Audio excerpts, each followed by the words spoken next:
night sky over the alien planet HFY was alive with storms. Two pale moons hung above the cliffs and lightning flashed like angry spirits.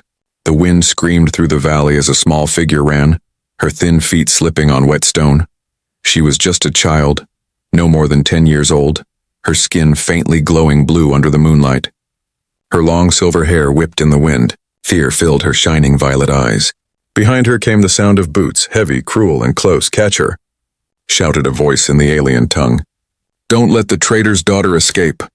Blaster shots burned the air, sizzling against the rocks around her. The girl stumbled but kept running. Tears mixed with rain on her cheeks. She clutched a small pendant in her hand, a crest shaped like a star with wings. It was all she had left of her family. When she reached the cliff's edge, she froze. Below her was nothing but darkness. The canyon was deep and endless. The storm winds roared upward, howling like a beast. The soldiers formed a half circle around her. Their armor glowed red, their eyes cold. "She carries royal blood," said one. "She must not live." The leader, a tall alien with scars on his face, stepped forward and raised his weapon. "The bloodline ends tonight," he said coldly. The girl's lips trembled. "Please, I did nothing wrong," the leader sneered. "Your father did. He betrayed us. You are his curse." She took one small step back, her bare heel touching the cliff's edge. The rain poured harder, drumming on the metal armor of the soldiers. For a heartbeat, everything went silent. Only the storm's heartbeat echoed through the canyon. Then the leader raised his hand. "Throw her!" A soldier grabbed her arm roughly. She screamed, kicked, tried to fight, but she was too small, too weak.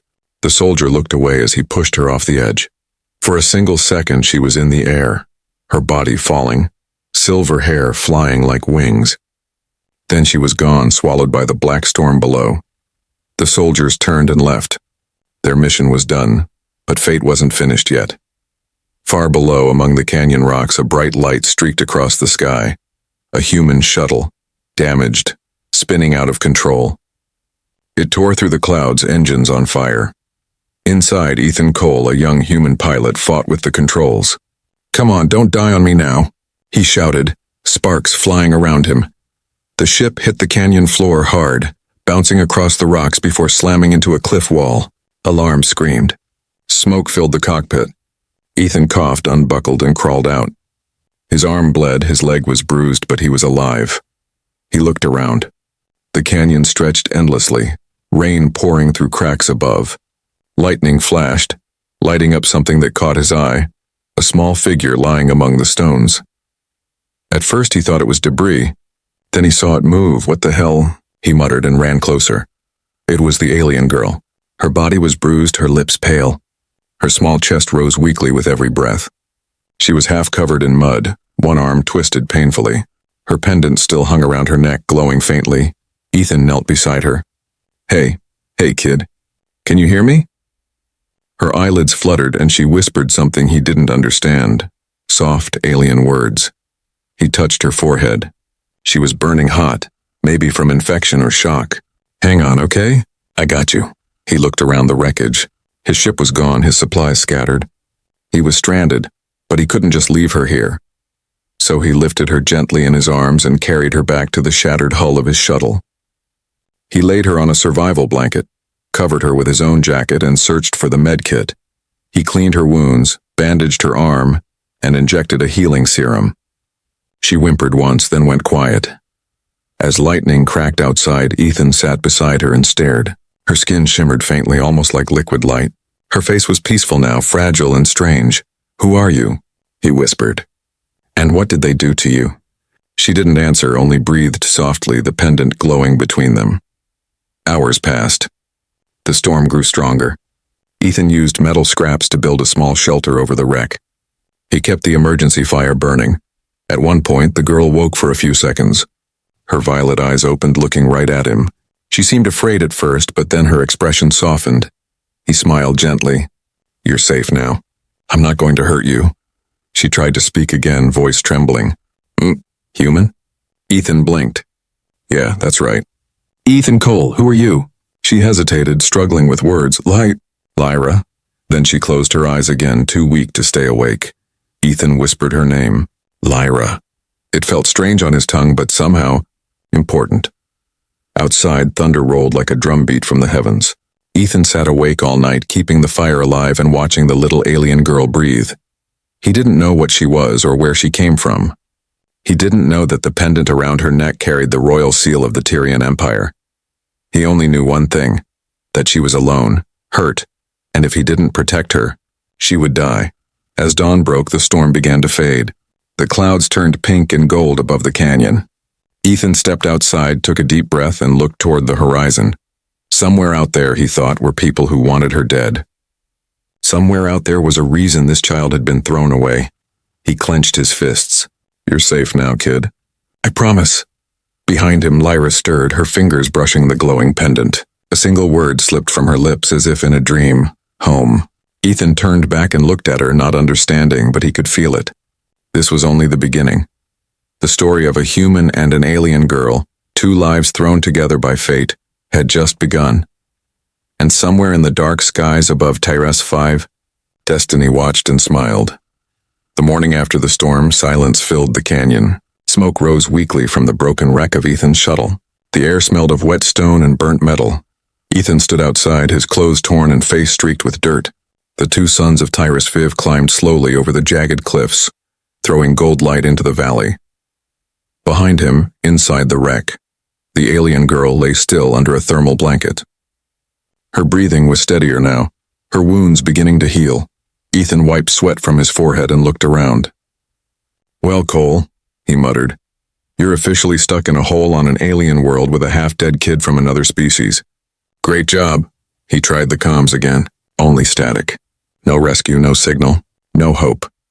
For a long moment he stared at the wreckage, then at the girl. He could leave her here and try to climb out of the canyon alone. But when he looked at her small hand clutching that glowing pendant, something in him refused. He remembered her whisper from the night before.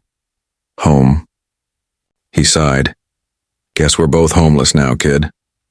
Over the next few days, Ethan worked to build a shelter using parts of the wreck. He set up solar sheets for power and made a small fire pit near the rocks. He even found a shallow cave nearby, warm, dry, and hidden from above.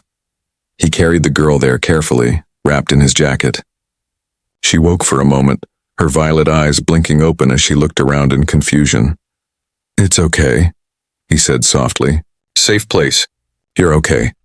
She didn't understand every word, but she smiled faintly before drifting back to sleep. Ethan spent the next hours exploring the area. The canyon was surrounded by high cliffs and strange glowing plants that pulsed softly in the dark. Streams of blue water ran between the rocks, clean and drinkable. Every night he returned to the cave and checked on her. He talked to her even when she couldn't answer, just to fill the silence. "You know," he said once, "you're tougher than you look. Most people wouldn't survive a fall like that. Hell, I barely did." She opened her eyes slightly and whispered something in her alien tongue, a word that sounded like guardian. Ethan didn't know what it meant, but he smiled. "Yeah, sure, I'll take that." Days turned into weeks. Lyra began to heal faster than he expected. Her cuts closed within days, her broken arm mended like it was never hurt. Her body glowed faintly when she slept, as if her blood carried light instead of warmth. One night, Ethan woke up to find her sitting near the cave wall, drawing strange symbols in the dirt with a stick. "What's that?" he asked. She looked at him, hesitant, then pointed to the drawing, a large circle with stars and lines around it. "Tykatira," she said slowly. "Home," he sat beside her, curious. "That's your planet?" "Tyrus," she nodded. Then she drew a small shape and like a crown over the largest star. "Royal," she said carefully. Ethan blinked. "Wait, you're saying you're royalty?" She frowned, searching for words. "Father, king, dead, bad men." "Kill," her voice broke as she said it. Tears rolled down her glowing cheeks. Ethan felt something twist inside his chest. So she was the daughter of a king. A royal child thrown off a cliff by her own people. He put a hand on her shoulder gently. "I'm sorry, kid. You didn't deserve that." She looked at him through tears. "They find us?" He didn't answer. He just stared at the cave entrance where lightning flashed far away in the sky. One afternoon, Ethan climbed to a high ridge searching for better signal. He found nothing, except something worse. Far in the distance, across the valley, he saw a flash of red light, a patrol drone scanning the area. "Tyrant soldiers," They were still searching. He hurried back down to the cave, his heart racing. "We've got a problem," he said as he entered. "Your people, or whoever they are, they're still hunting." Lyra's face went pale. She stood, holding her pendant tightly. "They kill you," she whispered. Ethan chuckled grimly. "They can try." He quickly packed their few supplies. "We're moving deeper underground. There's a tunnel system under this canyon. It's risky, but better than waiting here." As they prepared to leave, Lyra looked at him and said something unexpected. "Ethan!" He turned, surprised. It was the first time she said his name clearly. "You, good man." He smiled softly, though worry filled his eyes. "Let's hope you're right." They moved through the tunnels for hours. The air grew colder, filled with glowing vines that shimmered like ghosts. Strange sounds echoed through the darkness. Clicks, growls, and whispers that didn't sound human or alien. At one point, Ethan raised his rifle at a sound from the shadows. "Stay behind me." Lyra's eyes glowed faintly and the strange whispers stopped. It was as if the creatures of the dark feared her light. Ethan looked at her in awe. "What are you?" She didn't answer. She just said, "Different." Finally, they reached a wide underground chamber where a small river flowed under the rocks. Ethan set up a new camp there. "This will do," he said, exhaling. "They won't find us here." Lyra nodded, her pendant glowing softly. "Safe. For now." That night, as Ethan fixed a small fire, he heard her voice behind him. "Ethan, you saved Lyra." He turned. "You'd have done the same for me." She shook her head. "No, human brave. Others?" "Afraid," he chuckled. "Brave or stupid?" "Still not sure which." She smiled, a real smile this time. And for a moment, the cave didn't feel so dark. Outside, far above them, the Tyran patrol drone scanned the canyon again, its sensors blinking red.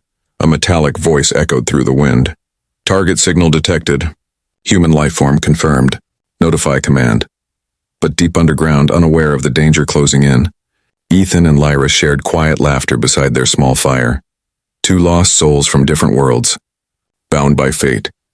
And above them, in the storm-lit sky of Tirisviv, the hunt had just begun. Darkness swallowed the underground chamber where Ethan and Lyra hid. The faint blue light from her pendant was the only thing keeping the shadows away. The soft hum of water filled the silence as they rested near the river's edge. But that silence didn't last.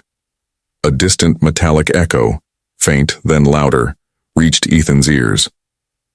He froze. "Drones," he whispered. Lyra's eyes widened. "They find us?" Ethan grabbed his plasma rifle and listened again. The sound grew clearer now, the grinding hum of engines, the sharp ping of scanners.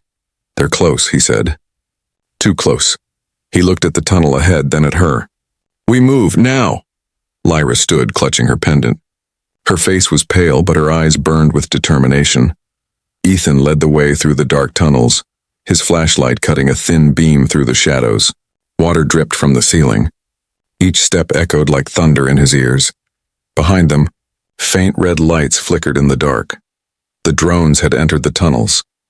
After a few minutes of climbing and crawling, they reached a narrow split in the cavern, two tunnels branching apart. Ethan hesitated. Both looked the same. "Damn it!" Lyra touched the wall, closing her eyes. The glowing veins of crystal under the stone pulsed brighter. "This way," she said, pointing left. He frowned. "You sure?" She nodded. "I feel light. Safe way." Ethan didn't understand, but at this point he trusted her instincts more than luck. They took the left path. It was steep, twisting upward. The ground trembled with distant explosions.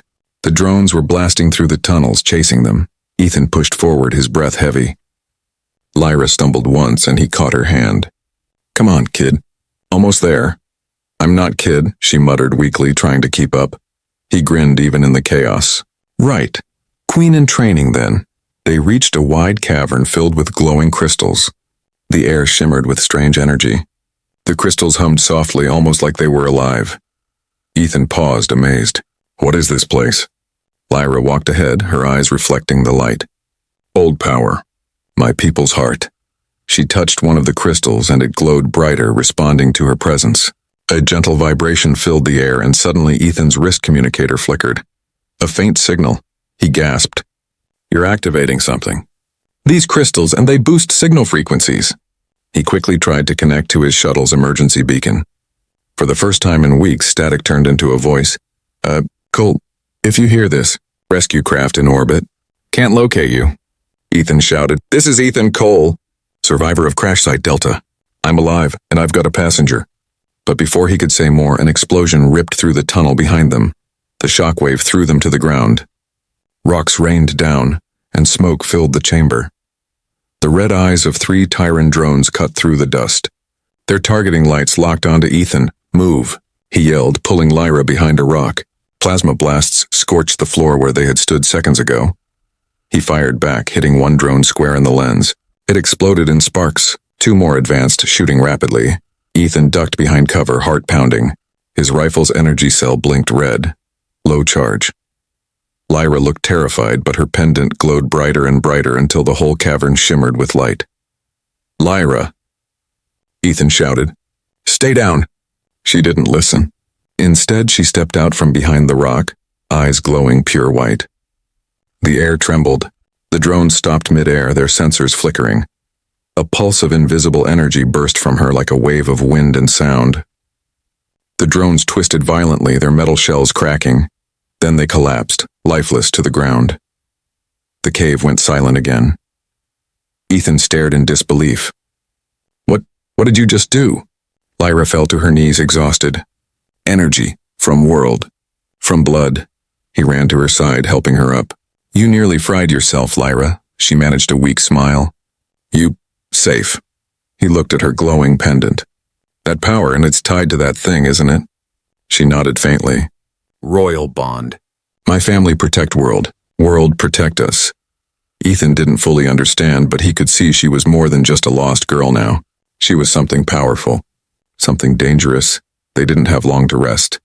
The communicator buzzed again, faint and broken, but enough to hear. "Rescue craft can't stay long. Storm closing in. Coordinates?" Ethan looked at Lyra. "If we can reach the surface before the storm hits, they can get us out." She nodded, determination returning to her tired eyes. "We go." They climbed upward through broken tunnels. The ground shook again, this time from the surface bombardment. The Tyran forces were trying to collapse the caverns completely. Rocks fell around them. Ethan shielded Lyra as debris crashed nearby. "Keep moving," he yelled. At last they saw faint daylight ahead at the exit, but as they ran toward it, a shadow blocked the light. A figure stood in the opening, tall, armored, carrying a plasma staff. The same scarred commander who had ordered Lyra's death. "Well," he said coldly, "the lost child of Tyrell lives after all." Lyra froze. Her pendant dimmed. Fear flashed across her face. The commander raised his weapon. "The Queen's bloodline must end." Ethan stepped forward, rifle ready. "You'll have to go through me first," the commander sneered. "A human." Pathetic, Ethan fired. The blast hit the commander's armor, knocking him back a step. But he didn't fall. He swung his staff, firing back. Ethan dodged, barely missing the plasma bolt that melted rock behind him. Lyra cried out, holding her pendant tight. The cave walls began to vibrate again, glowing veins spreading light everywhere. The commander turned toward her. "Stop that, witch!" But it was too late. Lyra's power surged again, filling the cave with light so bright Ethan had to look away. When the glow faded, the commander was gone. Only a scorched mark remained on the stone. Lyra collapsed, shaking. Ethan caught her. "You're burning yourself out." She whispered, "No choice." "They keep coming." He looked at her, then toward the exit where the light of day shone. "Then we keep running. Together." He carried her up the slope as the rescue shuttle's engines roared somewhere in the distance. Behind them, the tunnels began to collapse, sealing off the paths they had escaped. As they emerged into the open air, Ethan looked up at the sky and whispered, "We're not done yet, kid. Not by a long shot." Far above, thunder rolled, not from nature but from ships preparing for war. The world turned slowly under twin suns. 15 years had passed since that desperate escape through the collapsing tunnels of Tyrosphere. The war had ended long ago, or at least people said it did. But for Ethan Cole there was no peace, only ghosts, a life in shadows. He lived now on a forgotten mining world called Ravelon 9, a planet of dust storms, rusted ships, and broken people. He ran a small repair shop on the edge of the settlement, fixing old cargo haulers, security droids, and anything that could pay enough for a meal. Every morning, he woke before sunrise, made his bitter synth coffee, and stared out at the wasteland. Sometimes he imagined he could still hear her voice, small, soft, calling his name. He had searched for years after the escape, scoured every communication frequency, every smuggler's route, but Lyra had vanished after the attack on their ship. No trace, no body, no goodbye. The galaxy moved on, and Ethan learned to bury the ache behind silence. People in the town knew little about him. Just the human mechanic who never talks about his past. He didn't correct them. He preferred it that way. At night, he'd sit on the roof of his shop, look up at the stars, and wonder which one belonged to her. The broadcast one morning as Ethan worked on a broken drone engine.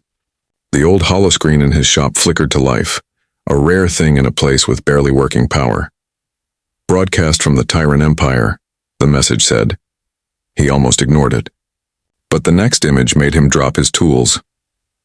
A woman stood at the center of the projection, tall, graceful, her silver hair flowing behind a royal crest, the symbol of House Tyrrell. Her eyes were bright violet. Eyes he could never forget. The voice was calm, regal, and strong. After 15 years in exile, the rightful heir returns to the throne. Queen Lyra Tyrrell is crowned this day, ruler of a united Tyrant Empire. Ethan's breath caught. The wrench slipped from his hand, clattering against the metal floor. He whispered her name like a prayer. Lyra, she was alive. He felt the room spin around him. A mix of disbelief and anger flooded his chest. She had survived and never tried to find him. He shut off the broadcast, but the image of her stayed burned in his mind. Memories that won't die that night. Ethan sat outside his shop, the cold wind biting his skin. He stared up at the sky where Tyrus Fee would be, thousands of light years away. He remembered the way she used to draw in the dirt with sticks, the way her voice trembled when she said, "Ethan, good man." He remembered her promise, "You safe. For now." And he remembered her falling unconscious in his arms as the ship burned. He thought she was gone. He made peace with that loss. But now, knowing she lived, knowing she had become a queen, reopened every wound he thought had healed. "What are you doing up there, kid?" he murmured. "Did you forget who dragged you out of that canyon?" The stars didn't answer. Only the wind whispered through the metal ruins. The stranger days later, a stranger arrived at his repair shop, tall, wearing a dark cloak that hid his face. His ship was sleek, royal design, far too advanced for this dusty world. Ethan didn't like him the moment he saw him. "What's the problem?" he asked, not looking up from his tools. The stranger smiled slightly. "You are Ethan Cole, former pilot of the Terran Explorer Corps, yes?" Ethan frowned. "That's a long time ago," the man nodded. "The Queen remembers you." Ethan froze. His hand tightened around the wrench. "What did you just say?" "She sent me to find you," the man continued, his voice smooth and calm. "Her Majesty requests your presence on Tyrus V, she says. You saved her life once." Ethan studied the stranger's face, calm eyes, expression unreadable. It could be a trap. It felt like a trap. "I don't do royal reunions," he said coldly. "Tell your queen she's too late." The man tilted his head. "You misunderstand. This is not an invitation. It is a command." Before Ethan could respond, the stranger tapped his wrist console. 3 armed guards appeared from the shadows outside. Ethan sighed. Figures. He reached for his plasma pistol, but then stopped. He saw the royal crest on their armor. The same one Lyra had drawn in the dirt so many years ago. He dropped the weapon slowly. "Fine, take me to her." The journey home, the flight to Tyrus V, was silent. Ethan sat alone in the back of the transport ship, staring out the window as the stars streaked past. His heart was a war zone. Anger, confusion, and something he couldn't name. When they entered Tyrus space, the view took his breath away. Once a world torn apart by civil war, now it shimmered with new life. Shining cities, rebuilt towers, silver rivers. The Queen had done what no one thought possible. She had restored her world. As the ship descended toward the royal capital, Ethan's mind raced. Why now? Why after 15 years of silence? Was it guilt? Gratitude? Or something darker? The palace. The doors of the palace opened and light flooded the hall. Soldiers stood at attention. Servants bowed as he walked past. Then the main chamber opened, vast, golden, and silent, and there she was.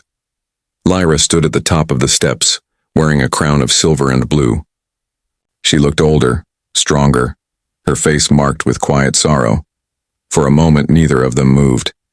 The galaxy seemed to stop breathing. Finally, she whispered, "Ethan." He looked up at her. "Took you long enough." She smiled faintly, tears shining in her eyes. "You saved a child once. Now that child is a queen." He crossed his arms. "And why drag me here now?" Her expression hardened. "Because the people who threw me from that cliff are still alive, and they want to finish what they started." The chamber lights dimmed as a holographic image flickered to life behind her, a fleet of warships moving through deep space. Lyra looked at him with determination. "I didn't call you here for thanks, Ethan Cole. I called you because the war isn't over, and I need my guardian once more." Ethan exhaled slowly, staring at the image of the fleet. "You always did have bad timing, Your Majesty," she smiled. "You didn't come this far to walk away now." Outside, thunder rolled over the capital, not from the weather but from engines preparing for battle. 15 years of silence were over. The stars were about to burn again. The palace of Tiras V shimmered beneath the twin moons like a dream carved from starlight. Silver towers rose into the clouds, their walls alive with flowing energy veins. The rebuilt heart of a world once torn apart. From the landing pad, Ethan Cole stepped out of the ship, the cool night air brushing against his face. He could still smell the faint trace of metal and ozone, the scent of a world constantly healing from old wounds. Guards in silver armor stood in silence. Beyond them, banners of House Tyrell rippled in the wind. He had seen those symbols before, carved into the dirt by a frightened girl 15 years ago. Now they flew across a whole planet. The Hall of Light, the guards led him through endless marble corridors lit by floating crystals. The walls told the story of a kingdom reborn, murals of battlefields rebuilding cities, and at the center, a young queen raising her hand toward the stars. Ethan walked slowly, eyes tracing the art. He saw himself in one of them, a faceless human holding a child wrapped in light. He stopped. "She remembered," he whispered under his breath. Finally, the massive doors of the Hall of Light opened. Lyra stood there, Queen of Tyrus, ruler of millions, wearing a gown of dark silver that shimmered like the night sky. Her eyes met his. They were the same as before, thin, bright, deep, full of unspoken words. For a long moment, neither spoke. The air between them felt heavy with everything unsaid. The reunion. Lyra stepped forward slowly. "You came," Ethan shrugged. "Didn't have much choice." A small smile touched her lips. "You never did like orders." He crossed his arms. "And you never liked saying thank you." That made her laugh softly, the same quiet laugh he remembered echoing in dark caves years ago. For a moment she wasn't a queen, just the girl he once saved. But then her gaze hardened. "You think I brought you here for gratitude?" "I'm guessing not." She motioned toward a massive holographic map hovering over the throne platform. Dozens of red markers pulsed around the edge of the Tyrant system. "Rebel fleets," she said quietly. "The same men who tried to kill me. They have returned, and they've joined with off-world mercenaries. They mean to burn everything I rebuilt." Ethan's jaw tightened. "So you called me to fight your war?" Lyra turned to face him, her expression unreadable. "I called you because you're the only one I can trust." He frowned. "You've got armies, advisors, why me?" She stepped closer. "Because every man in this palace bows to my crown. But you never bowed to anyone." He stared at her, unsure whether to feel honored or terrified. The shadow within. Later that night, a feast was held in the Grand Hall, a celebration of the Queen's reign. Music filled the air and holographic lights danced like fireflies. But Ethan could feel the tension beneath the smiles. The nobles whispered behind jeweled masks. Generals clinked glasses too loudly. Everyone was watching him, the human outsider walking beside their queen. At the long table, a stern man with a scar across his cheek raised his cup. "To Her Majesty," he said. "May her rule last forever, and her judgment remain pure." His eyes flicked to Ethan as he drank. The message was clear, Lyra noticed. "General Varrock," she said coolly, "you speak of purity while your fleets hide near rebel borders. Shall I take that as loyalty or warning?" The general smiled thinly. Only as truth, my queen. Ethan leaned closer and whispered, "Friendly bunch you've got." Lyra sighed softly. They serve the throne, not the person sitting on it. He looked around the hall, the shining faces, the cold eyes. They don't fear losing you. They fear losing power. She turned to him. That's why I need you here, Ethan, to remind me what's real. For a moment, he didn't know what to say. Then he smiled faintly. Careful, Your Majesty. You start sounding human, people might panic. Lyra laughed quietly, but her eyes glimmered with sadness. The morning after the feast, Ethan wandered through the palace gardens. The night air was cool and the sky glittered with ships drifting through orbit like slow-moving stars. He didn't hear the footsteps behind him until a shadow spoke. You don't belong here. Human, Ethan turned. It was General Varrock, the scarred man from the hall. His eyes burned with quiet hatred. I didn't ask to be here, Ethan replied. Varrock stepped closer. Then leave. Before you bring ruin again. Ethan's expression hardened. Again? The general sneered. When you saved her life, you condemned our world. The throne belongs to the tyrants, not to off-world saviors. She's forgotten who she is. You're the reason.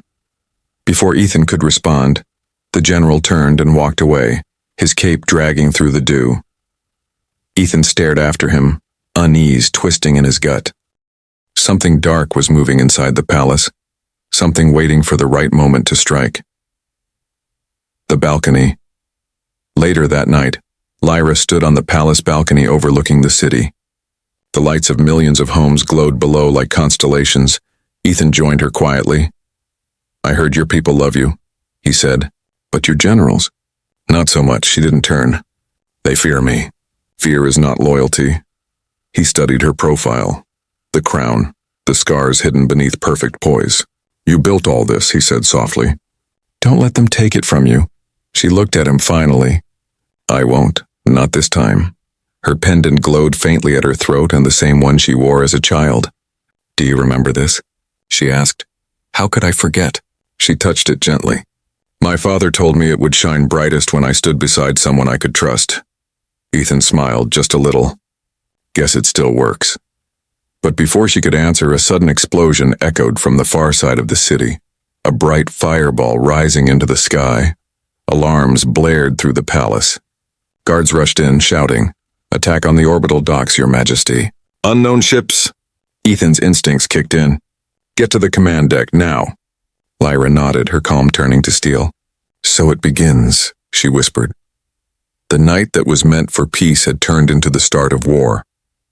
And in that fiery light, the Queen and her human guardian stood side by side once more, ready to face the storm together. The capital sky burned red.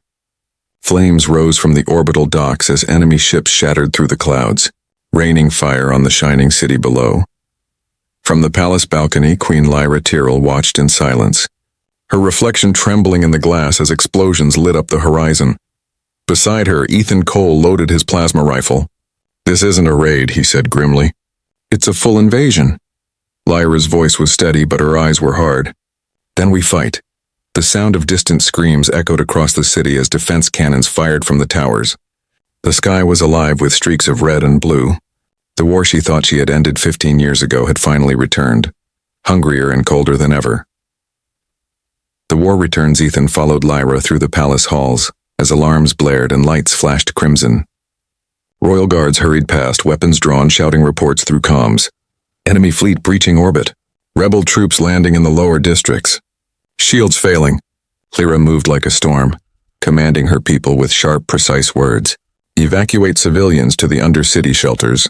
Focus shield power on the palace core, and bring me General Varrock. At the mention of that name, Ethan's jaw tightened. The same Varrock who threatened me? Lyra didn't look at him. He's still my top military advisor, and I need his fleet ready to intercept the rebels.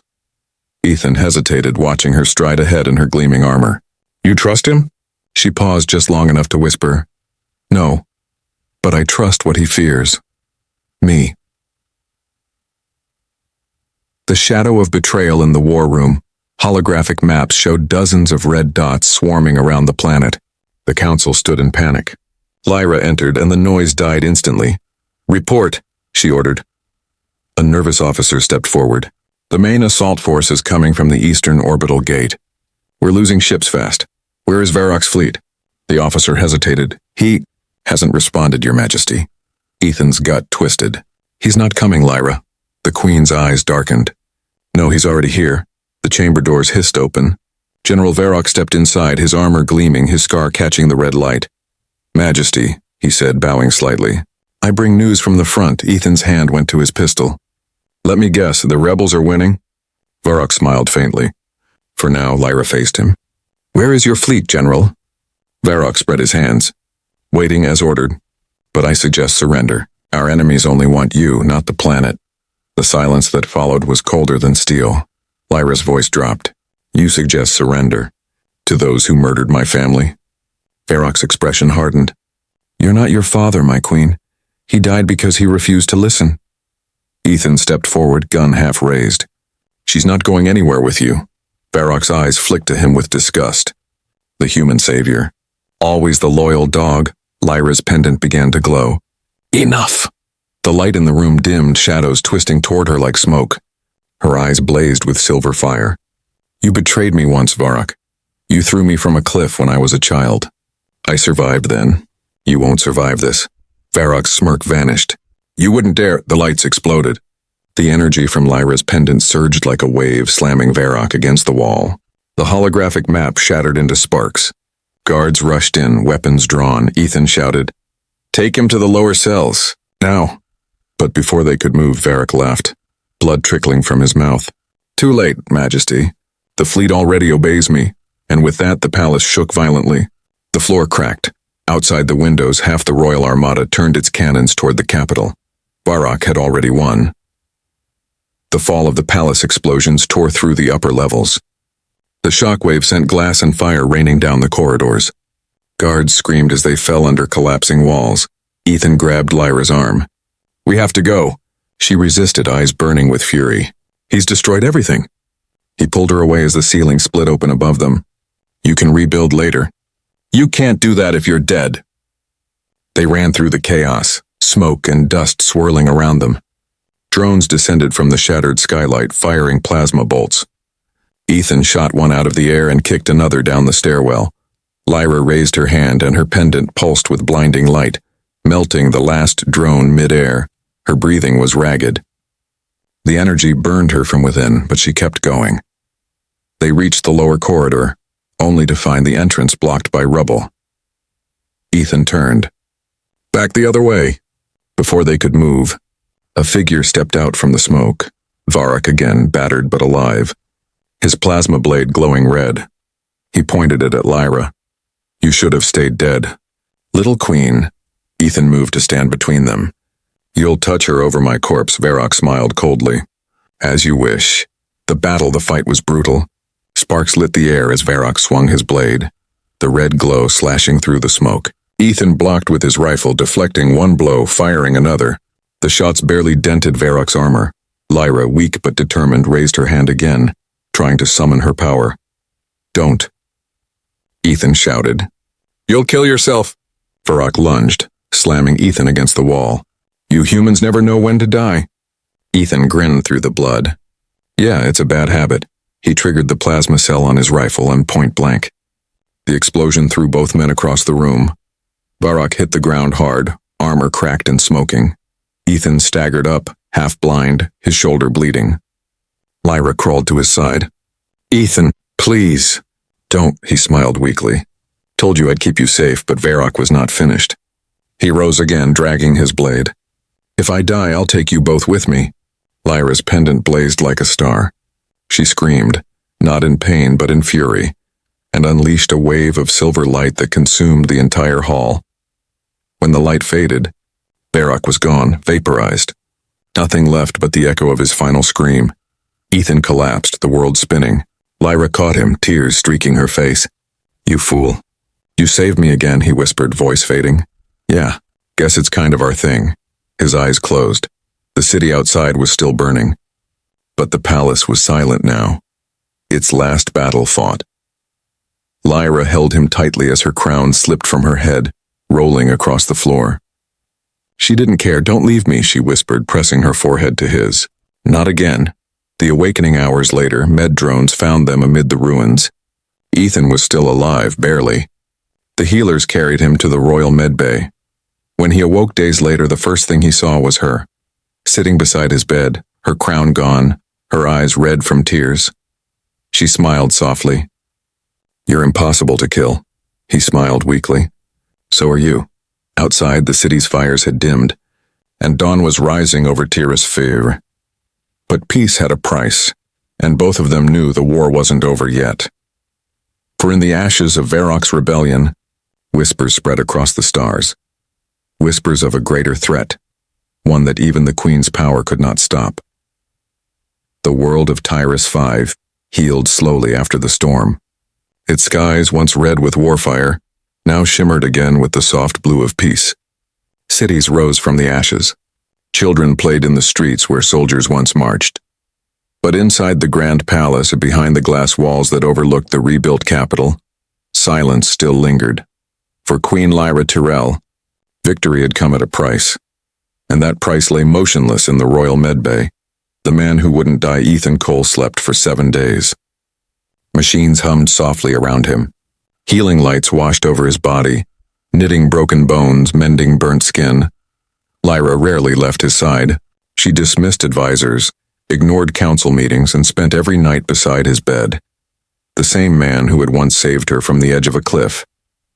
She watched his chest rise and fall, slow but steady.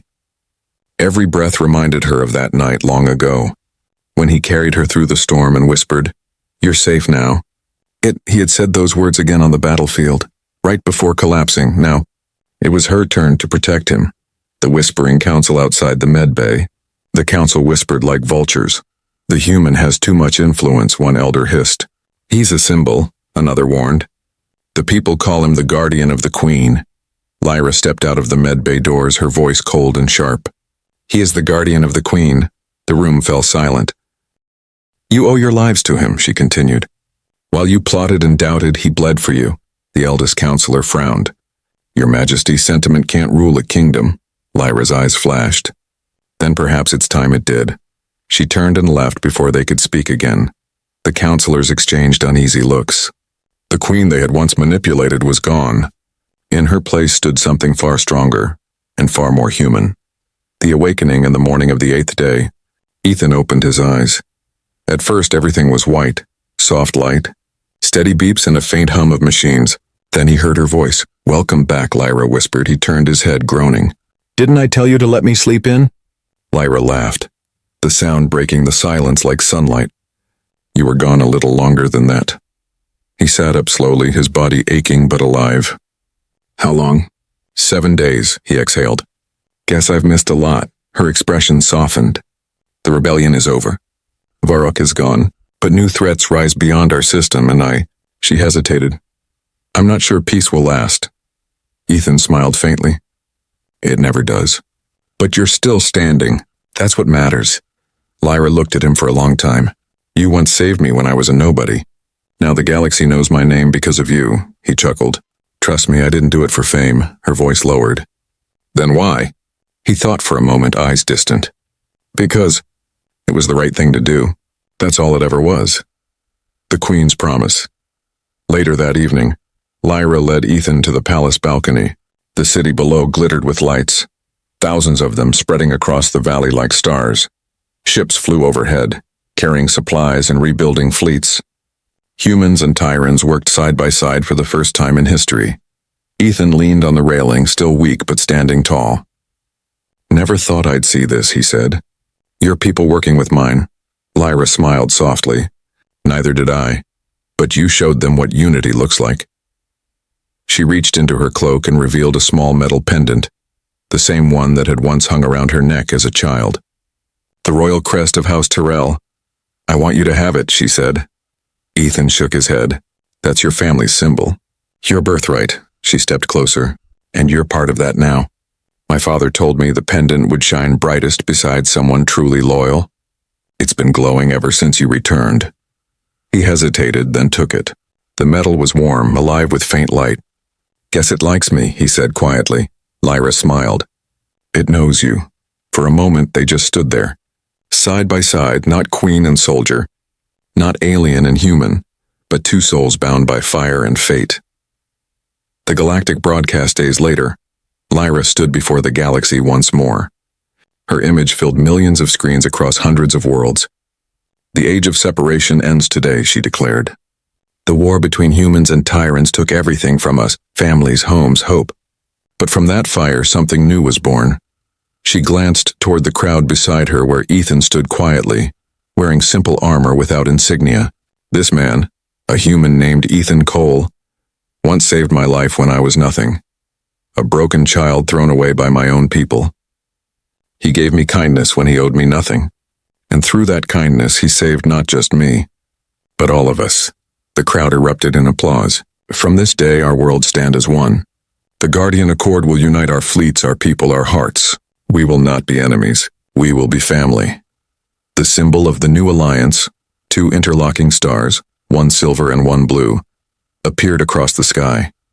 Ethan watched in silence, his chest tightening with emotion. He had never wanted recognition, but seeing the galaxy cheer for something born from one simple act of compassion, that was more than enough. The farewell.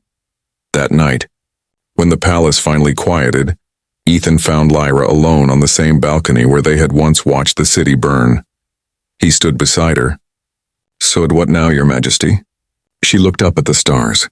"Now I rule not for power, but for peace, and I make sure no one is ever thrown from a cliff again." He smiled faintly. "Good rule to start with," she turned to him, her eyes soft. "You could stay. Lead the Guardian fleet, help me build this new world." Ethan looked at the horizon. The stars shimmered like old memories. "You don't need me for that. You've got your people. You've got strength," she frowned. "And you?" He shrugged. "I'm just a man who happened to be in the right place at the right time." Lyra stepped closer, her voice barely above a whisper. "No, Ethan, you were the reason that place became right." He smiled, that same quiet human smile she had never forgotten. "Take care of our world, Queen." And as he walked away, the pendant around his neck glowed brighter than ever, shining like a second star against the night sky. Epilogue years later. Across the galaxy, children would grow up hearing the legend, the story of the alien queen and the human savior, of a kindness that crossed species and changed history. They called it the legacy of the savior. And in the archives of both worlds, beneath two flags flying side by side, one line was engraved forever. Sometimes, saving one life can rewrite the fate of galaxies.